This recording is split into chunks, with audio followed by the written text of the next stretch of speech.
Satar FM ma' Kevin Mercia, programm imtella mill-Fondazzjoni Satar.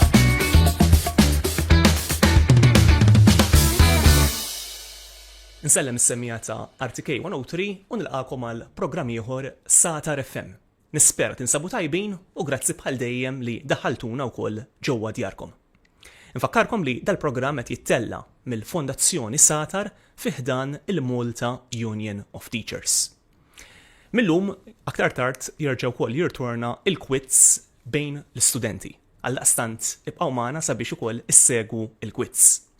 Il-mistieden li għandna magħna llum f'din l-ewwel parti tal-programm Satar FM huwa żagħżugħ miż-Żurrieq joqgħod l-imqabba għandu 28 sena lura fl-2024 ħa il-premju Volunteer Żagħżugħ tas-sena. U wkoll huwa ko-fundatur u president tal-Fondazzjoni għal Konservazzjoni tan-Naħla Maltija. Qed nirreferi għal Dylan Farrugia. Nsellimlek Dylan. Grazzi ħafna Kevin tal-istadina x'introduzzjoni dik. Grazzi ħafna. Grazzi wkoll tinsab magħna, Dylan. Dylan, tgħidilna ftit xi ħaġa dwarek? Mela le, kif tant tajjeb inti 28 sena, miżuri nqgħod l-imqabba, bħalissa wkoll student. Naħseb il-ħajja tul il-ħajja naħseb il-student kun ħajtek kollha propjament. Però bħalissa uffiċjalment student tal-mediċina qed fir-raba' sena, ġifieri daqt ukoll ikalla li trestu dan il-korsu forsi wkoll nibda nisviluppa l-karriera ta' tabib ukoll, imma wkoll xi ħaġa li jiena verament li jiena kważi devot issa għaliha hija l-ħidma lejn il-protezzjoni tal-ambjent u l-biodiversità li għandna madwarna, fost l-oħrajn waħda minnhom ħlejqa minnhom insett wieħed minnhom hija dal-insett li se nkunu daqsxejn niżvolġu daqsxejn iktar fuq illum f'din l-intervista, in-naħla Maltija. Fil-fatt, Dylan, interessanti ħafna anke naraw ftit l-isfond tiegħek qabel ma nitkellmu fuq il-fondazzjoni. Inti attwalment student tal-mediċina, però għamilt ukoll il-masters fuq dwar il-ġenetika tan-naħla Maltija u x'hekk. Ekku. Daqstant interessant da' suġġett inti. Fil-istudju ta' masters li kontet nagħmel kontet nuża bħala il-medium bħala s-suġġett tiegħi kien apparti ovvjament it-tekniki li jkun hemm involuti sabiex dak li jkunu kun jagħmel riċerka, kontet nuża n-naħla Maltija. L-isfortuna tan-naħla Maltija hija li hija medda, illi jekk aħna bħala pajjiż mhux ħaniddeċiedu illi minn xamru l-kmiem u nagħmlu xi ħaġa fuqha, jaf jiġi għada petada u ma nsewwiex. Il-problema hija li nifhmu li l-qafas ta' kollox, fjuri, flora, fauna, kollox huwa l-ġenetika. U dak li għamlilna distinti bħala ħlejqiet. Sfortunatament naraw fin-naħla Maltija jkun hemm importazzjonijiet ta' naħal tal-għasel li jkunu ġejjin minn barra fosthom ħabba dejjat ħżiena ta' li jkunu iktar jipproduċu iktar, pereżempju. Imbagħad meta jkunu fil-gżejjer Maltin jibdew jitħaltu man-naħla Maltija, illi tajjeb illi nsemmu wkoll li n-naħla Maltija mhijiex dik in-naħla oriġinarjament kien f'tinet tidher mhijiex dik in-naħla bl-istirxi sofor fuq żaqqa pereżempju, m'għandha l-ebda stirxi sofor pereżempju fuq żaqqa oriġinarjament. Tajjeb, imma kif qed ngħidu tiġi ċirkustanzi fejn jibdew ikun hawn introduzzjonijiet fil-gżejjer Maltin. Dawn ġifieri apparti li fuqhom ġieli jkun hemm xi mart ukoll li fl-agrikoltura hija xi ħaġa komuni li daqbad tisma' mart ta' dam, daqqa ta' hekk, minħabba dawn l-importazzjonijiet li jkunu ġejjin. L-istess jiġri wkoll fin-naħa tal-għasel sfortunatament, imma apparti dan il-mart din qed tikkawża wkoll in-naħla Maltija sabiex titlef is-sura tagħha. Is-sura tagħha u l-adattament għall-klima, għall-fjuri li għandna f'Maltina għax din hija parti minn natura. Din ma bdietx 100 sen ilu pereżempju jew 200 sen ilu, jew fin-1997 meta skoprejna, dejjem konna nafu li bħala popolazzjoni tan-naħal tal-għasel kienet speċjali f'Malta. Hemm teorija minnhom illi l-isem Malta ġej minn Melita li tfisser għasel ħelu. Jiġifieri ir-relazzjoni bejn dawn il-gżejjer u n-naħal tal-għasel tmur lura 20 ta' snin twal. Jiġifieri meta ngħidu Melita. Hekk inkun qed nirreferi. Fil-fatt l-ispeċi tan-naħla jgħidha Apis mellifera. Jiġifieri in-naħla li tagħmel l-għasel. Imma ta' Malta sottospeċi endemika ta' Malta hija Apis mellifera rutneri ta' Malta, hekk jisimha. Interessanti, proset. Jien ukoll nappella biex meta jismana anke jagħti sosten lill-NGOs dan it-tip li qed jagħmlu wkoll ħafna ġid fil-pajjiż anke biex nippromuovu l-ambjent naturali, l-biodiversità Maltija li hija importanti ħafna.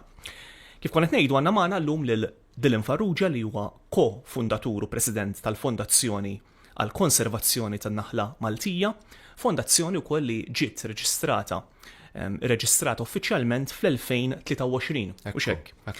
Dylan, bħala fondazzjoni, biex nitkellmu ftit aktar fuq il-fondazzjoni, x'rabtem bejn il-fondazzjoni u s-Satar, kif bdejtu taħdmu flimkien? Iva, tajb li niżvolġu daqsxejn ftit fuq għax wara kollox il-programmi su Satar FM, ġifieri tajb li naraw daqsxejn il-pont li hemm bejn da. Mela, ovvjament meta bdejna ħidma tagħna dejjem bdejna naraw kif ħanwaslu messaġġ tagħna rigward il-konservazzjoni tan-naħla Maltija, ġifieri, u apparti n-naħala illi huma l-stakeholders maġġuri ovvjament tifhem għax dawn huma n-nies li qed iżommu in-naħal. Imma mhux biss għax peress li naħla Maltija tagħmel parti min-natura Maltija mela anka l-pubbliku in ġenerali għandu ċerta responsabilità għax wara kollox kull Malti u Maltija għandu dmir illi il-wirt naturali li nsaf fil-Gżejjer Maltin nożżuh aħna u ngawdu aħna imma wkoll naraw kif nagħmlu biex anke l-ġenerazzjonijiet li ġejjin jibqa' hemmhekk u jkunu jistgħu jgawdu huma. U kien propju dan il-messaġġ li kellna f'moħħna li nibdew nwasslu l-messaġġ tagħna lil daqsxejn ta' udjenza iżgħar. U hemmhekk nibtet l-idea sabiex nikreaw dan il-karattru ta' Katarina. Kien proġett ta' l-MCVS, il-Kunsill Malti għas-settur tal-volontarjat li ksibna fondi minn għandu. Konna minna 3 diski bil-Malti illi waħda minnhom isma' naħla Katarina isservi bħala introduzzjoni. Mittin waħda jisma' Festina d-Dakkara, ġifieri mhux qed noqtu biss, il-messaġġ tagħna mhuwiex biss ukoll għan-naħla Maltija iva, nifhmu li dik hija Dakkara, importanti, Dakkara nifhmu pollinator għax forsi anke xi terminoloġija wkoll taħarbilna. Imma napprezzaw li għal dawn l-affarijiet illi qed nitkellmu fuqhom illum hemm terminoloġija bil-Malti wkoll illi tajjeb illi nużawhom ukoll. Umbagħad kellna t-tielet diska li kien jisimha In-naħla u sħaba kienet ovvjament għax tajjeb li ngħidu li naħla Maltija wkoll hija l-insett nazzjonali wkoll. Eżatt, u din importanti ħafna. Anka aħna jisimgħu ħafna studenti u jarawna anka fuq YouTube ħafna studenti u din naħseb punt importanti ħafna biex anka l-istudenti jdaħlu f'moħħhom. Iva, importanti ħafna.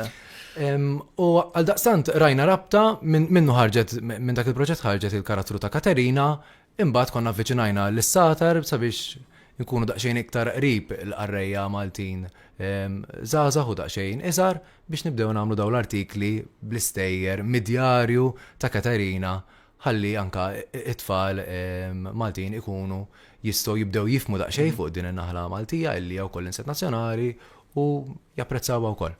Interessanti wkoll qed tgħid għax intom mhux qed tiddaħħlu biss l-aspett tarfien, però xorta l-aspett ta' divertiment. Għatfall l-istudenti, dik importanti. Ekku. Tifhem illi biex twassal il-messaġġ għal kwalunkwe udjenza, ovvjament tituża l-metodi li huma adattati għall-udjenza tiegħek. U napprezzaw illi f'udjenza daqsxejn iżgħar tajjeb illi jkun hemm daqsxejn dak id-divertiment illi fl-istess ħin ikun hemm dak il-messaġġ sottili wkoll.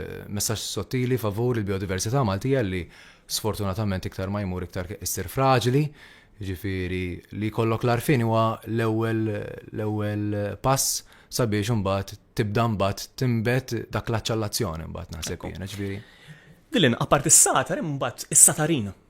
Mela biex infakru ftit is-Satar qisu għal dawk l-istudenti li huma minn Year 4 sa Form 2 bejwet u ieħor. Is-Satarin huwa għal tfal aktar ta' età bikrija. Fil-fatt huwa workbook bit-pinġijiet fost oħrajn. X'inhu s-sem tagħkom fis-Satarin mbagħad? Fil-ħarġa li kienet ta' frar jidhirli illi konna wkoll ħriġna xi coloring pages għal dawk l-utjenzi daqsxejn biex ġifieri anke millat nużaw ukoll dejjem skills differenti ġifieri mhux biss il-qari smieħu wkoll fil-kontest tal-kanzunetti ma wkoll fit-pinġija wkoll. Jiġifieri norbtu dawn l-affarijiet is-sensi kollha kważi u nużaw it-talenti biex kif qed ngħidu ikun sors ta' divertiment. Imma fl-istess ħin nwasslu l-messaġġ tagħna ġifieri pereżempju meta qed ngħidu t-pinġijiet fis-Satarin ejja npenġu n-naħla mhux bl-istrixxi sofor fuqha pereżempju illi jekk ikollok dak l-arfin ġa jkollok ħafna għarfien iktar minn naħseb mill-pubbliku għan barrax l-idea li n-naħla tal-asel m'għandix trixxi sofor, n-naħla tal-asel Maltija m'għandix trixxi sofor, hija forsi aħbar ġdida għal-semmija u spettaturi tagħna llum. Ġifieri, anke minn dik xi ħaġa żgħira tibda tnibbet ukoll f'dawk kollha li jkunu qed jagħmlu l-attivitajiet l-informazzjoni. Ekku. X'memorja għandek tas-satar meta kont student? Is-satar kien għalina xi ħaġa niftakar jien kont immur Savio skola ħaddingli. U l-allim tal-Malti li nsellimlu minn hawn Sur Spiteri kien jagħmlilna premura biex nakkwistaw is-satar biex ovvjament fuq is-satar kien hemm diversi siltiet differenti u intu taqra tkompli bħalma tisqi pjanta biex din tikber u tifjorixxi u tagħmel il-wart u twarrad. U l-istess ħaġa il-qari biex inti iżżid il-kreattività tiegħek għal-kidba u tkompli s-saħħaħ l-ortografija, per eżempju, li sfortunatament illum il-ġurnata anka bis-social media naraw ħafna żbalji li tajb li nevitawhom. Jiġifieri iva meta żgħira s-satar għalina kien parti kważi mill-kurrikulum mhux uffiċjali tat-tagħlim bil-Malti. U hemm xi rokna partikolari li tibqa' timbrata f'moħħok forsi? Jien kienu jogħġbuni t-tislibiet, per eżempju. Kienu jogħġbuni t-tislibiet, iva. Dik kienet ir-rokna li kont immur għalija. Għax ovvjament hija xi ħaġa wkoll divertenti li kienet toġobni u tħabbi l-moħħ tal-kliem kif ħajqogħdu, per eżempju, ġifieri dik kienet it-taqsima li kienet toġobni. Tajjeb. Qed naħsu fit-tmiem ta' din l-intervista ma' Dylan Farrugia u x'taqt nistaqsik Dylan. Min qed jara l-programm? Kif jista' forsi hu ħsieb in-naħal? Mela, ejja ngħidu jien noqgħod appartament, pereżempju, għandi terrazzin, gallerija u għandi ħafna pjanti. Bliema mod nista' jien forsi ma nagħmilx ħsara n-naħal l-ewwel nett. U forsi anke ngħin biex inżidu n-naħal f'Malta u għawdex. Mistoqsija valida u nisimgħu ħafna drabi. Importanti illi napprezzaw illi l-insetti u dakkara u l-ħlejqiet kollha li nsibu fil-Gżejjer Maltin huma adattati wkoll pereżempju għal fjuri Maltin, għal fjuri nativi. Jiġifieri jekk dak li jmu, dak li jkun, jevita milli jixtri fjuri ornamentali. Pereżempju diġini waħda f'moħħi bħalissa l-petunja. Jiġifieri dawk il-fjuri li estetikament biss għax napprezzaw li ċerta dakkara ma jkunux jistgħu jaċċessaw pereżempju dawk il-fjuri għax l-irwol tagħhom huwa wieħed ta' estetika biss. Allura dak li jkun inħeġġuh biex għall-inqas jekk ovvjament il-post fejn jirrisjedi iħallih dejjem iħawwel u jiżra pjanti li huma nativi. Bħal xiex. U f'dawn għandna f'Malta pereżempju hawn diversi wkoll organizzazzjonijiet illi tkun tista' tapproachhom. U dawn ituk ġifieri żerrija ta' pjanti Maltin, per eżempju is-satar waħda minnhom, l-erika. Meta ngħidu nativi endemiċi ġifieri? Jew hija differenti. Endemiċi ġifieri jagħmlu fil-Gżejjer Maltin biss. B'endemiċi nifhmu li jagħmlu f'reġjuni kbar. Imma huma parti wkoll mill-ekosistema Maltija.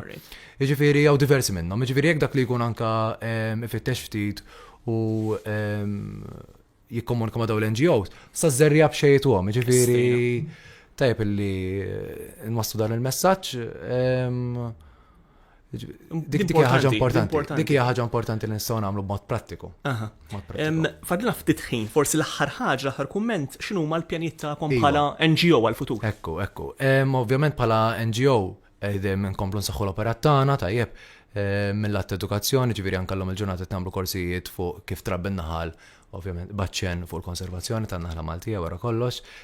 Imiktar minn hekk u anke biex inkomplu niżvolġu daqsxejn il-karattru tagħna u nappellaw għall-udjenza aktar wiesa għaż-żgħar tajjeb.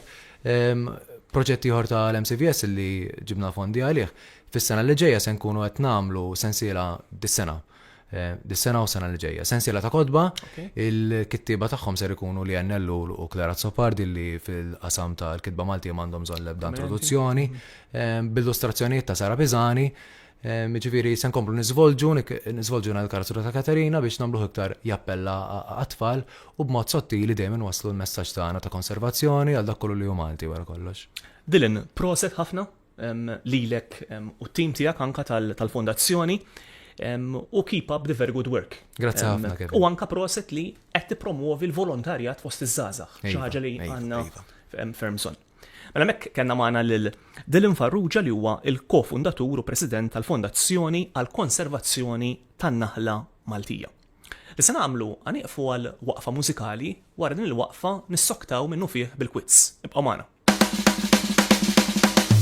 Satar FM ma' Kevin Merċija, programm imtella mill-Fondazzjoni Satar.